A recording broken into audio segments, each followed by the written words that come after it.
CNBC Indonesia, pinjaman online saat ini kian meresahkan segala pihak, masyarakat dan pemerintah. Bahkan sejak 2017 hingga 2023, Satgas Waspada Investasi telah menghentikan 6.894 entitas keuangan ilegal yang terdiri dari 1.193 entitas investasi ilegal, 5.450 entitas pinjaman ilegal, dan 251 entitas gadai ilegal. Pada siang hari ini, kita kedatangan salah satu narasumber yang menjadi korban pinjaman online. Langsung saja kita panggilkan, yaitu Kak Siti Latifah. Baik, selamat siang Kak Siti Latifah, apa kabarnya hari ini? Siang, kami alhamdulillah saya baik. Baik Kak Latifah, sebenarnya apa sih pinjaman online itu? Boleh dijelaskan, karena kebanyakan masyarakat ataupun generasi muda saat ini belum tahu apa itu sebenarnya aplikasi pinjaman online. Boleh Kak Siti Latifah dijelaskan apa itu aplikasi pinjaman online? Boleh. Terima kasih sebenarnya Kanisi. Saya akan menjelaskan apa itu aplikasi pinjaman online atau pinjol. Jadi, pinjaman online itu merupakan fasilitas peminjaman uang yang disediakan oleh penyedia jasa keuangan yang dilakukan secara daring atau online. Biasanya pinjaman online ini lebih mudah kan sih, karena memang dokumen-dokumen yang diperlukan saat kita pinjaman online itu biasanya itu hanya seperti KTP saja. Oke, baik Kak Siti Latifah, langsung saja. Mungkin Kak Siti Latifah boleh dijelaskan kronologi bagaimana Kak Siti Latifah terjerat dalam pinjaman online saat ini. Jadi sebelumnya itu saya adalah seorang mahasiswa rantau, jadi tinggal jauh dari keluarga saya. Saat itu saya bisa terjerat dalam pinjaman online itu awalnya mungkin itu memang salah saya sendiri ya Kak. Jadi saya melihat lingkungan sekitar saya itu bisa mempunyai barang-barang yang mewah, hidden lah ya Kak, namanya mahasiswa ya zaman sekarang. Lalu saya punya kenalan juga, bagaimana bisa ya dia itu mempunyai barang-barang yang bagus, mengikuti lifestyle lah. Padahal setahu saya pun dia adalah mahasiswa rantau sama seperti saya, yang dari mana dia uangnya itu dikirim oleh orang tuanya setiap bulan Kak. Situ saya bingung, kok dia bisa ya? Akhirnya karena saya penasaran ya Kak, saya juga ingin terlihat seperti orang-orang di sekitar saya. Saya bertanya dengan dia, kok kamu bisa sih beli barang secara online, secara langsung? Pasti banyak gitu barang-barang yang dia miliki. Padahal kan secara keuangan pun sepertinya sama dengan saya Kak. Oke, lalu bagaimana respon Kak Siti Latifah mendengar tentang aplikasi online itu? Sebelumnya saya tuh memang sudah tahu ya ada aplikasi pinjaman secara online itu. Lalu awal-awal nih mungkin ya namanya ingin hidup seperti yang lain gitu. Saya mencari tahu aplikasi pinjaman itu seperti apa, skema peminjamannya itu seperti apa tuh Kak. Lalu di situ saya mulailah peminjaman pertama saya, yang dimana saya itu masih bisa bayar. Oke, kalau boleh tahu nih Kak, aplikasi apa sih yang pertama kali Kakak gunakan dalam pinjaman online itu? Seingat saya, aplikasi pertama yang saya gunakan itu adalah aplikasi Aku Lakukan. Yang dimana limit pertamanya itu kalau nggak salah 300.000, jadi saya merasa mampu untuk membayarnya. Lalu Kak Siti Latifah, apakah ada gangguan yang Kak Siti Latifah dapatkan dari pinjaman online tersebut? Tentu saja ada Kaniksi. Jadi setelah saya mulai terlambat dalam bayar asuransi saya itu mulai banyak gangguan, seperti banyak sekali telepon panggilan yang masuk, lalu ada orderan fiktif Kak, itu juga sangat-sangat mengganggu. Lalu yang paling sangat membuat saya trauma itu salah satunya adalah data pribadi saya tersebar dengan secara umum.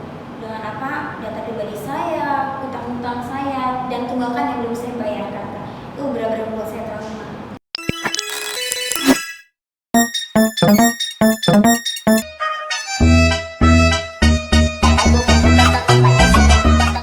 Oke, kembali lagi di acara bincang hari ini. Kita akan melanjutkan obrolan kita yang sempat terpotong tadi. Kali ini kita sudah OJK, Otoritas Jasa Keuangan, yaitu bersama Ibu Amanda Disya yang akan menjelaskan pinjaman online dan dampak apa saja yang kita dapat dari pinjaman online tersebut. Baik Ibu Amanda, selamat siang. Apa kabarnya hari ini Ibu Amanda? Ya, selamat siang Mbak Ningsi, Mbak Latifah. Alhamdulillah kabar saya sangat baik. Baik Ibu Amanda, boleh dijelaskan skema pinjaman online itu apa sih? Baik, saya akan menjelaskan skema pinjaman online itu seperti apa. Jadi peminjaman online itu adalah fasilitas pinjaman uang oleh penyedia jasa keuangan yang beroperasi secara daring. Jadi karena sistemnya yang virtual, maka pinjaman online tidak membutuhkan jaminan atau aset. Dengan kata lain, transaksi yang berlangsung antara si peminjam dan pinjaman online ini dapat dilakukan tanpa harus bertemu secara langsung.